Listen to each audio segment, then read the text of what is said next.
各位上旬多伦多，今天看看我院子里、院子外的牡丹。这棵是邻居家的黄牡丹，他说养了多少年了？10年左右，很香，开花。他们家开花，我们家院子里整个院子都是香的。花马上要凋谢了，大概开了4、5天，今天可能是第5天，很香，浓香。什么香型？是柠檬香型，或者俗称肥皂香型。真漂亮，从来没见它结过籽。有的可能就是天生不结籽了，它的基因决定的。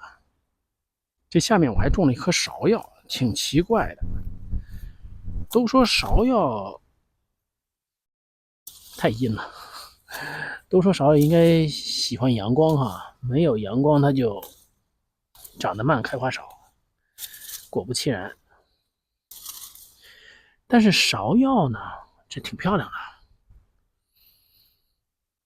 我买的时候专门奔着它香花买的，种在这儿，其实前2年都没管它，居然还能长大，居然还能开花，所以它表现这么好，我觉得不能慢待，给它腾出点空间，腾出点阳光。待会儿把这个野玫瑰剪了，这样的话阳光就能照进来。即使阳光能照进来，也就是2个小时左右的日照，日照太少了，香不香不知道，下不去，这刺挡着我了。按理说芍药应该是明显的，就是说牡丹开完了以后，芍药才开始开，中间有个 gap， 有个空档，这样的话才导致了伊藤牡丹这么难得。你知道吗？我实在忍不住了，我觉得我应该闻它一下。对不起，闻一下，没味儿，可能是日照不足、生长不够旺盛的结果。其实也不能说一点味儿都没有，还是有一点点味儿。就是我以前做过视频，专门去多伦多植物园去赏花哈，赏芍药花，我挨着闻。当时我还说有一种芍药味道是豆腐干味儿，这就是豆腐干味儿。不仅芍药是豆腐干味儿哈，今天主要看这个牡丹，这就是花王。今天是第2天，打开的第2天，因为它这地方很阴，早上1个小时的日照，下午1、2个小时的散光，日照非常少，像吧，香味也像。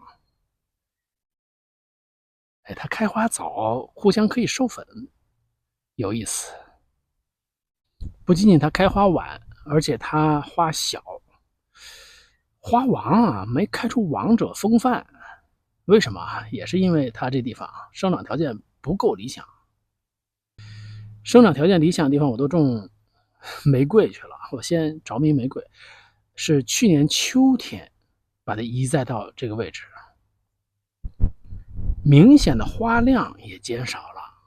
因为去年春天开了有8个花骨朵，当时还疏雷摘过苞。那时候那个地方阳光充足，朝南的一个院子前院，今年就开了2朵花。要紧吗？不要紧，这挺合我意的。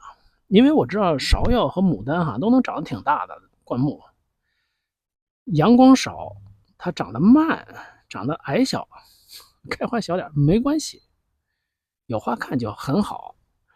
这个我也闻了一下，什么味道啊？也是豆腐干味儿，有一点点，不是特别明显。花瓣形状不太一样。今年春天也移栽了它，其实去年秋天就种在这儿地栽。这是一棵红花，据说是100年的，超过100岁，分的根儿。红花芍药，因为最近刚地栽，所以也不指望，希望明年啊，我觉得今年我一定要给它肥，明年它能开出花来。这里头去年秋天移栽到这儿，实际上是那个位置，但是春天的时候买了一个移藤，所以又把它们3个离得稍微远一点，日后长大了，留够空间。